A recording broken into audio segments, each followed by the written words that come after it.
G'day viewers, I've got another score recently. It's not here yet, but it's actually a BAZ and a WF2 Smiley. I have to put my homemade terminal cover on this one, but the BAZ that I've got is the type of BAZ that came after these ones. It doesn't have the actual accuracy horseshoe shaped accuracy magnets. It's got the first of the chassis type like these ones here used, with a solid cast aluminium chassis. It's got that sort of state of it. It's that type of BAZ I've been after for quite a while. So I can finally add one of those to my collection to complement these earlier BAZs. So I've pretty much got the whole family of BAZs. The terminal screws I've got replacements for. I've got heaps of bloody those, so I just got to put my homemade terminal cover on this one when it arrives.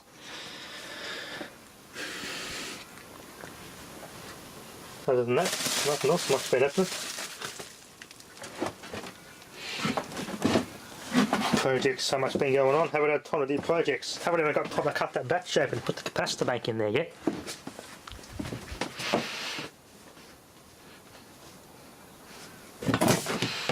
Yeah, been so busy. Anyway, I'll have to find something to film. So we're going to find a capacitor for this motor. What value it is, I have no idea.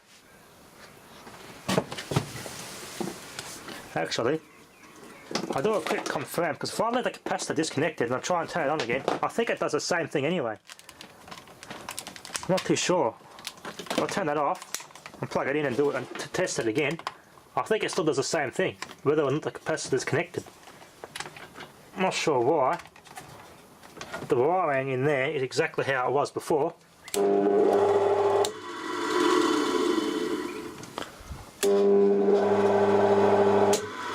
Yeah, see? No capacitor, it still does the same thing. That's weird.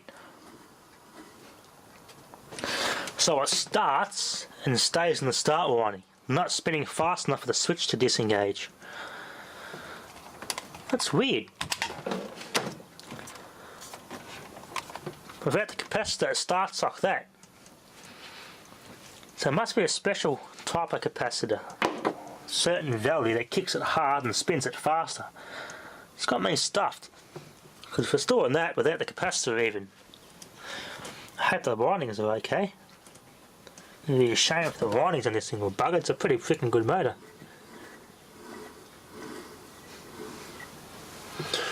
I could try what other people have suggested, try something on there I could spin it with. I gotta find a safe way of spinning it really fast and then turning it on.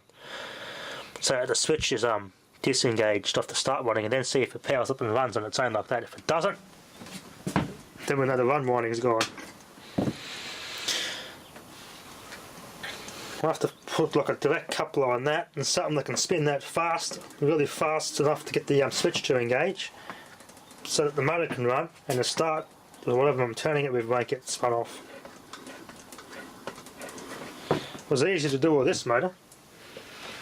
I can't remember how I did it, but I had a 22,000 RPM die grinder with a bit in the end of it, with a bit of plastic that fitted around the shaft of this motor, and that spun this motor up quite nicely onto the run winding, and then I turned it on, that tested it, and it ran alright. That was another one identical to this I had before I had this one. But with this one here, it's different because it's got a much heavier rotor. I need something to spin it really fast, but allow the motor to run and take the starter off and see what happens. So hopefully that one is okay.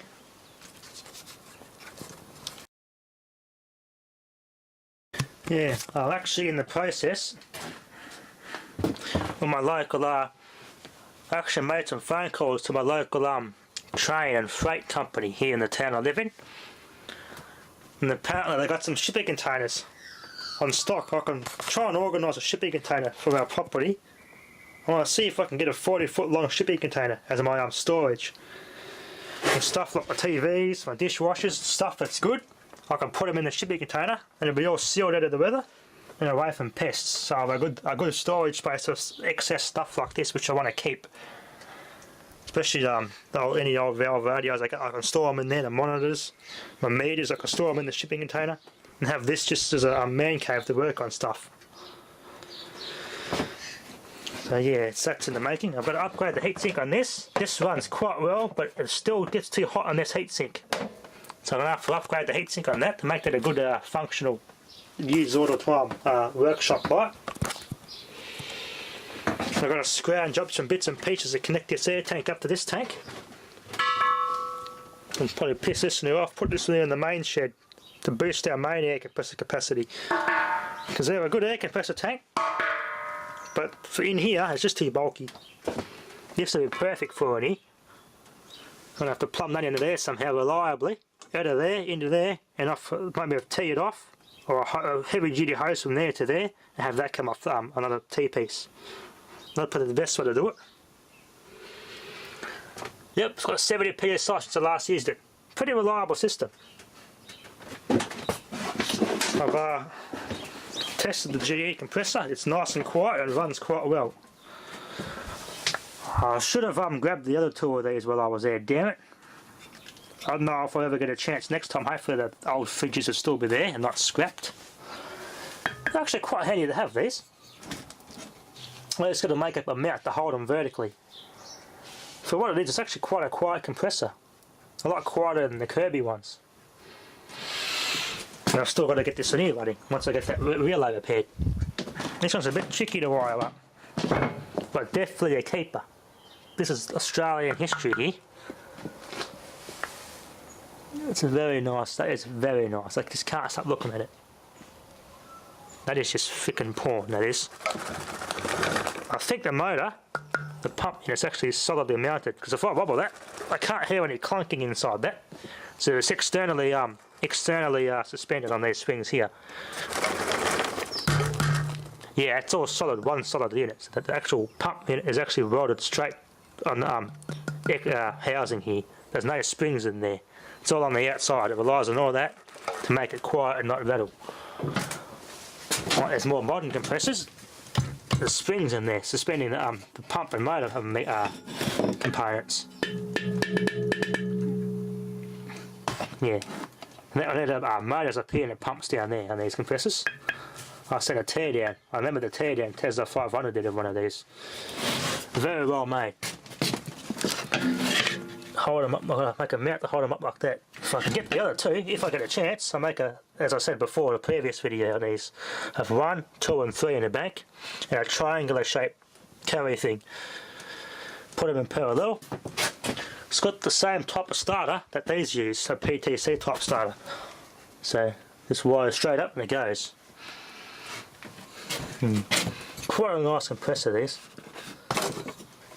It's quite a good idea designing them like that because it makes them nice and compact. A lot of the fridges and freezers that these compressors are on had cardboard, a bit of board over the back, and this is pretty well concealed. Pretty discreet how they designed it. It's quite a nice design. There was only one of those Kirby compressors there when I got this one. There's one of those, another 2 of those there. Hopefully if I can get a chance I can get them. I'll get them, add them to the spare, to this one. So I've got a couple of good set of these as well. So yeah, if I can get this shipping container, it'd be nice to store my spare bits and pieces in. Other than that, haven't had much time to get stuff fixed. Haven't had time to work on this either, as I said before. So it's all been on the back burner. Haven't been in here much at all. Just been flat out of work, and had a pretty freaking near-death experience this week actually. Let's just say you don't go driving you only drive electric forklifts in an enclosed space after long periods of time. So what actually happened was, me and a couple of work colleagues were working in the cool room. We've had a bad habit of having the doors open all the time, because the food doesn't stay cold and you waste energy. But this time, had the doors closed, and over the time, over a couple of weeks or a couple of days, the freaking carbon monoxide emissions from the exhaust of the forklift built up in there.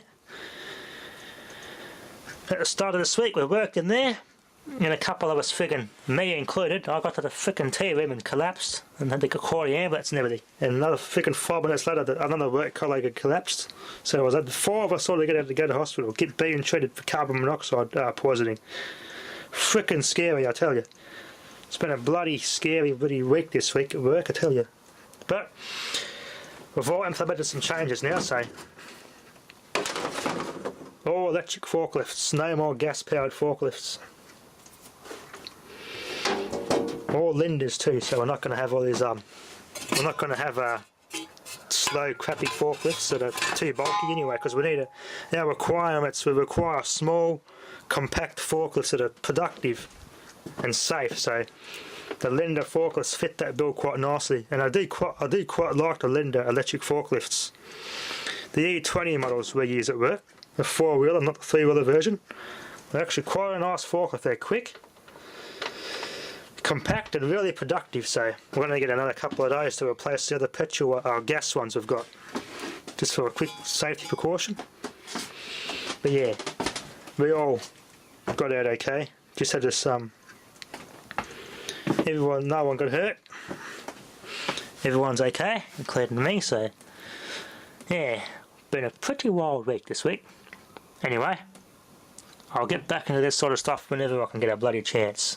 Just, yeah, it's just a hobby, as I said before. It's not something I do every day. If I get a chance, I'll do some more stuff. I just got to organise work. I store this stuff and I can start doing some more projects in here, because at the moment it's getting pretty full. I've just been putting stuff in here and going to bed and going to work the next day, and haven't been having much of a chance of coming here on the weekend, so hopefully I can get back into it again. But anyway, thanks for watching.